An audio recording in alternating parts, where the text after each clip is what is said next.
You're listening to the Turnaround Podcast, the true life basketball story of Bull City's own Stewart Squirt Holley.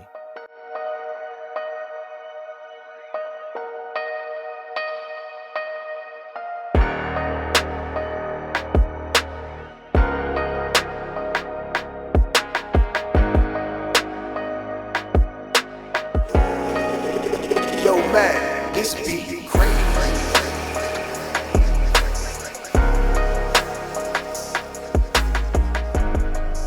So I began the process of tremendously cutting back on my drinking habits. I went from drinking every day to maybe once or twice out of the week, because it was a process of coming down off of it rather than going cold turkey. And some weeks were better than other weeks where I might not have had a drink at all. So I've gotten to the point where I control it much better. I can go weeks now without even taking a drink, and I've learned to just keep it social. And if I get to that point, then rather get behind the wheel of a car, I make other arrangements. Because like I said earlier in this podcast, that it's an everyday process, and it's not easy. It's an everyday process. You know what I'm saying? It's an everyday process. Every day I wake up, I have to remind myself I'm getting better. So in the process of me reinventing myself and also getting a second chance, that's exactly what it was. It was getting a second opportunity at life. You know what I'm saying? Because I was in a situation where my freedom was at risk. My freedom was at jeopardy. You know what I'm saying?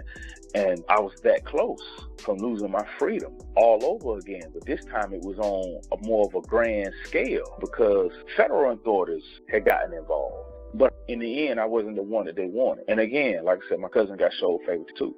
So I had to resort to what I love. That's the only thing I could figure out. I was like, what am I going to do? No phone calls was coming, no emails was coming, no teams were interested. And again, it was like, damn, all them years I put that hard work in and that's it? So I reached out to some resources, and being that I have been playing basketball for so long, I've made some good alliances. So I reached out to some of these resources and I got into coaching.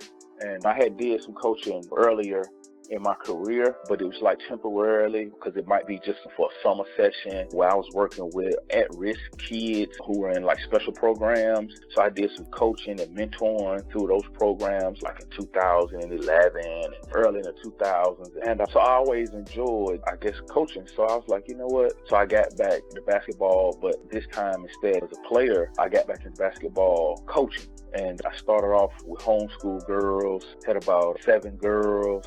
2 of the girls, they never even played basketball. Now these girls, the only thing they knew about me, the only thing they know is that I competed internationally and that I was invited to a couple of NBA D-League trials. That's all they knew. They had no idea about any of this. You know what I'm saying? They had no idea that I done exhausted my finances. They had no idea about my hardships. Just like I had no idea about their hardships in their 15 years of living. So you can never undermine someone's hardships just because they're young. So these girls at this homeschool, again, let me be careful with because I'm talking about someone's children. And so we had 7 players. 2 of them never played.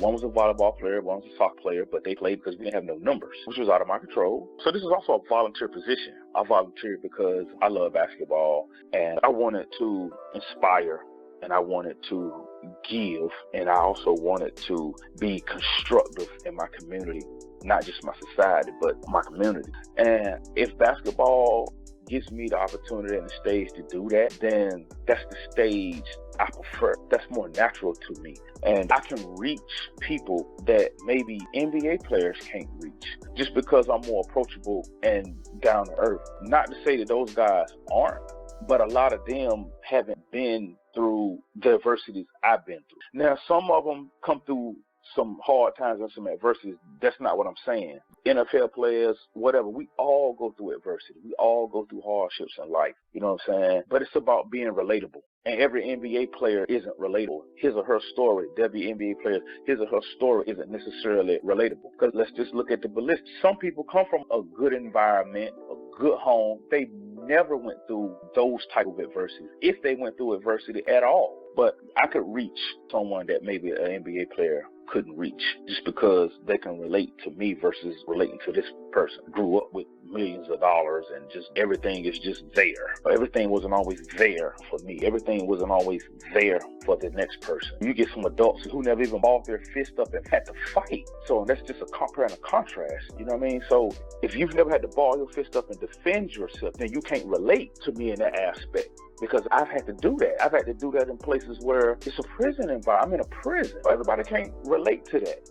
You know what I mean? So to survive that and come out of it, that's relatable, right?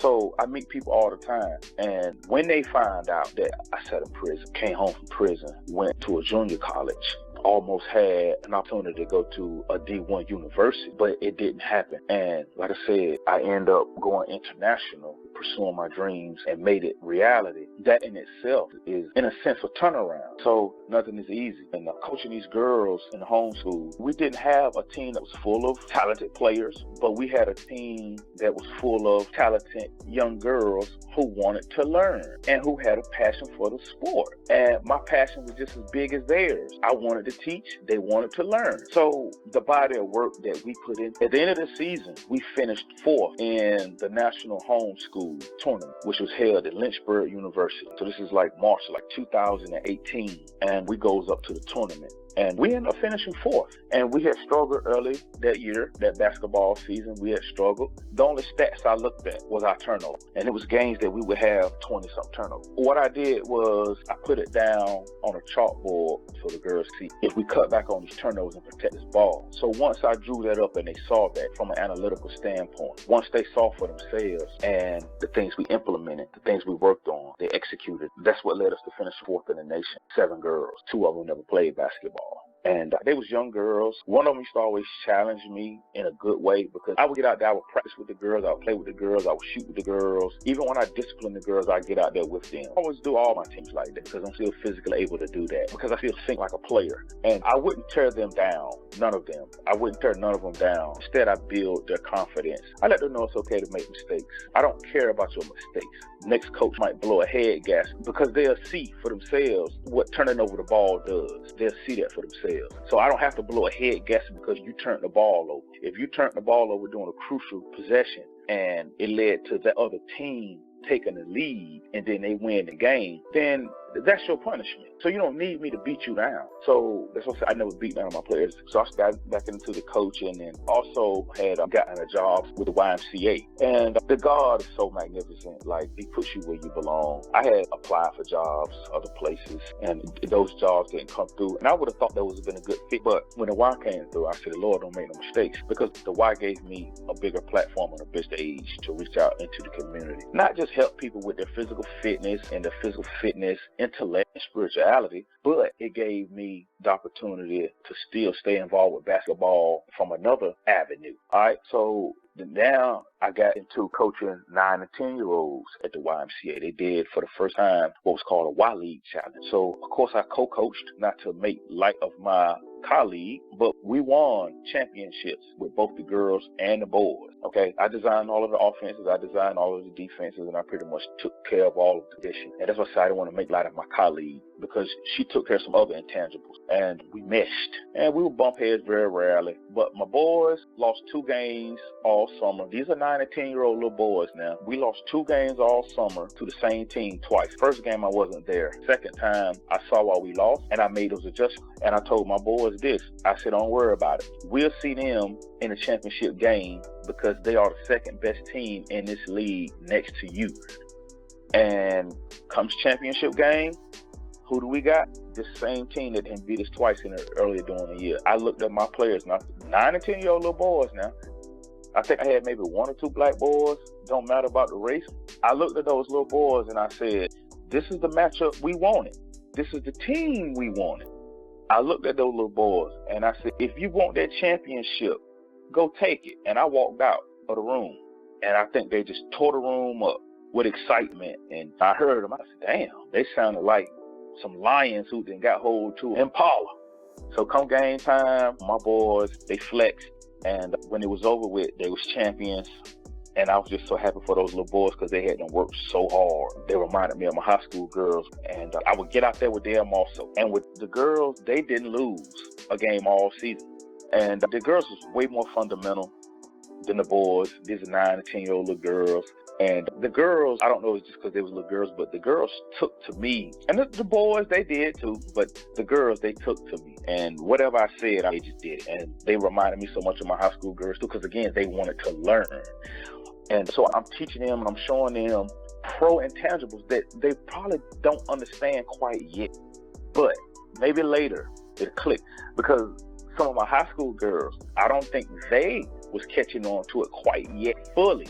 Like I spoke with one of my parents a couple of days ago, and her daughter, 16, going on 17, and she's some of the things that you taught her 1-2 years ago, she's just now figuring that out, and she's so much better. And I'm just like, wow. So the testimonies that we got to get from some people, because I would love to get some testimonies and get that out there and let them tell it. With me coming out of that situation, getting back to basketball as far as coaching rather than a player, but I'm just getting started.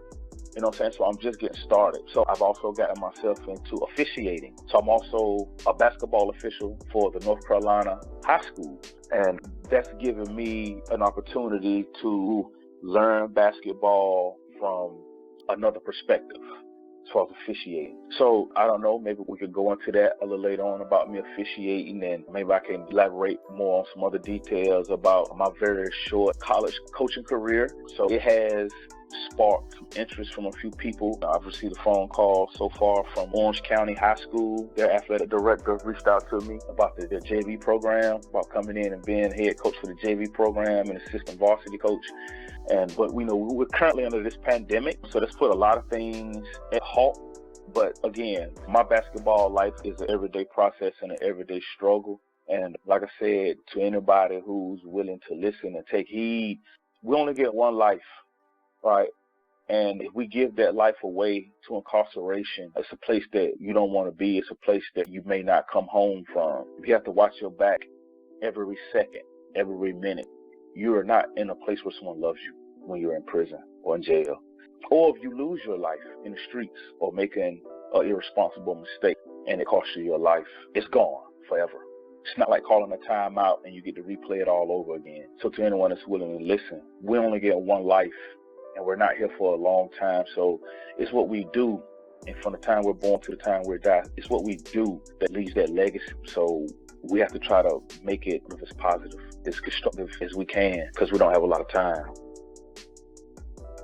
This is Talib Jasir, the producer of the Turnaround Podcast, and I wanted to take this time to thank Stewart Squirt Holley for the opportunity to share his story. We started this project in 2018, and today will mark the last episode that we recorded together for this project. So again, I wanted to thank you, Squirt, for allowing me the opportunity to share your story with the world, and let you say anything to the people who have listened and reached out to you since the first episode of the Turnaround Podcast. Yeah, first, definitely let me say, and I've been telling you throughout the whole process and the start of this thing, that I really appreciate you for wanting to tell my story and for all of your efforts, your energy and your time that you put into bringing my story to real life in the form of the Turnaround Podcast.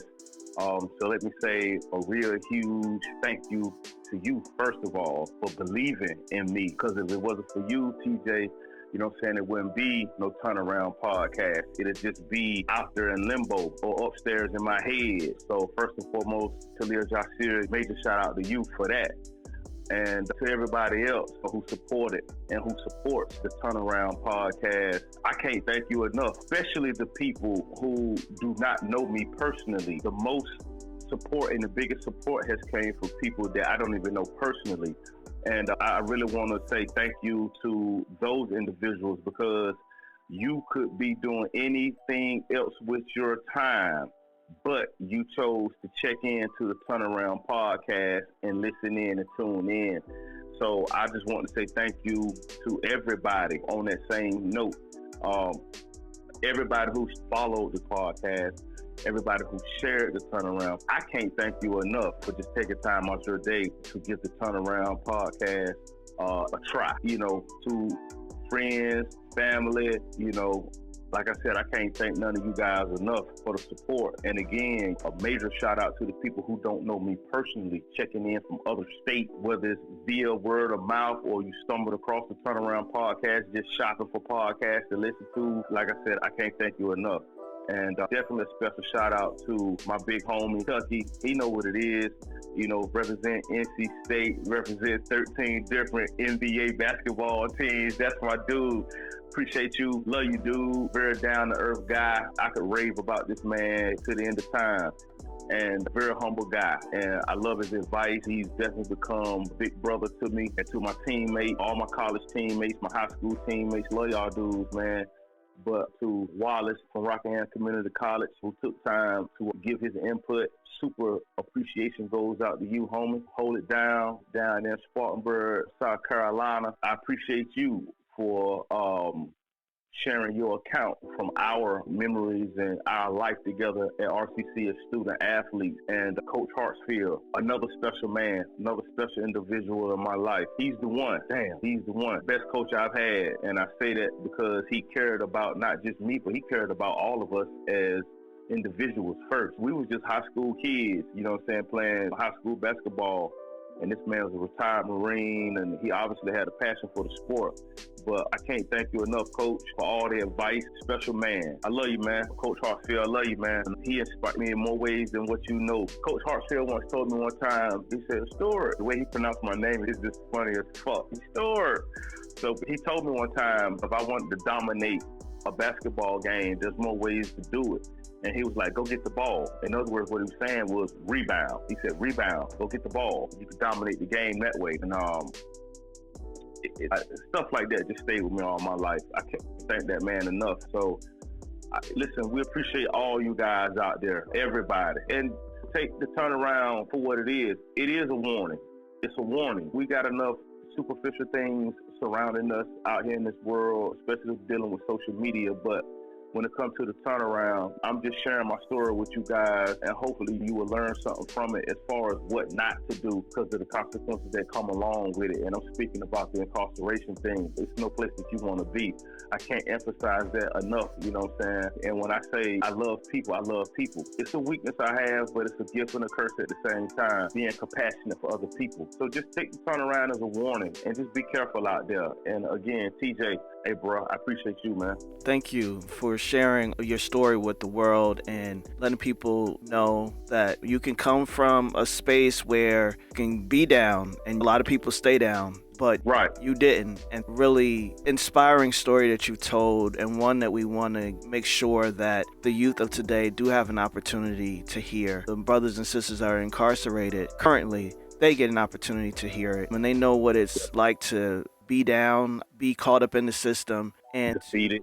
Yep. And defeated, and to be able to have a vision and a goal, and at some point make that different choice and change their life in whatever way they want to. And so I just think that this story has been very motivational, and it is definitely a cautionary tale, but it's also a tale of triumph. And so today you are a head coach, and you have your own team that you're coaching, and you get to now inspire them. Shout out to you for that. There are people who are wondering what you got going on today, and we did do a video recently that we'll be releasing this month. But if you want to share with folks where you are today, what you hope they get out of the turnaround as well.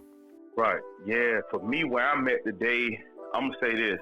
Mentally and emotionally, I'm in a space that's new to me. The best way I could describe it is I feel liberated. I move different. I think different ever since we did the turnaround. Again, I didn't realize how therapeutic for me this was, but it was therapeutic in its own way because I carried heavy burdens that was extremely emotional, and I carried those burdens for many years in secrecy, and helped to cloud my decision making and my judgment because of the pain from carrying those hardships and those type of defeats that life dishes out to us all. What I would like for people to take from that is find somebody to talk to. Don't carry that all on your shoulders like that. Find somebody to talk to. Find somebody to confide in. You ain't got to tell everybody. you know what I'm saying, what's going on, but you need to find somebody to talk to, because carrying that type of a pressure and that type of a load is just going to discombobulate your mental balance and your emotional stability, you know what I'm saying? And that's exactly what was going on with me. So I feel liberated. And yes, so I am coaching high school girls basketball. I will be at a different school in this 2023-2024 upcoming basketball season. So I look forward to that. I love that program and those young ladies that I had the opportunity to spend time with, coach, and develop at Thales Academy. Unfortunately, you know what I'm saying, I had to move on to a different situation. All of those young ladies I made relationships with, I love them, and they don't know quite yet. I think they have an idea. And when we did the last live recording, I was fresh from a wedding from one of my former players that I had some years ago when she was still in high school. She's been gotten married, and she invited me to the wedding, this young lady, Sarah. She has no idea, her and her family. And I talked to them at the wedding. I thanked them. But I still don't know if they grasp how grateful to them I am for inviting me to that wedding and sharing that special moment with her and her family and her now husband and his family. It just let me know that when I had that particular high school, I touched at least someone on that team. So she's not the only player that I keep in contact with, but for her to invite me to the wedding, her and her family, that was big. And I'm still officiating. We just concluded the high school basketball season. So anything to stay close, you know what I'm saying, to the sport, like my man Chucky said. And that's my forte. I love it. Major shout out to LeBron James and the accomplishment what he just did. It's so amazing that he eclipsed Kareem Abdul-Jabbar, and he's also fourth all time in leading in assists. When you look at these type of numbers like that, you got to think there's thousands of players that come through the NBA since 1955, and here he is in 2023. There's thousands of players that come through the league, and for him to be the leading all-time scorer, that says a lot. That's huge. And fourth in assists, that's huge.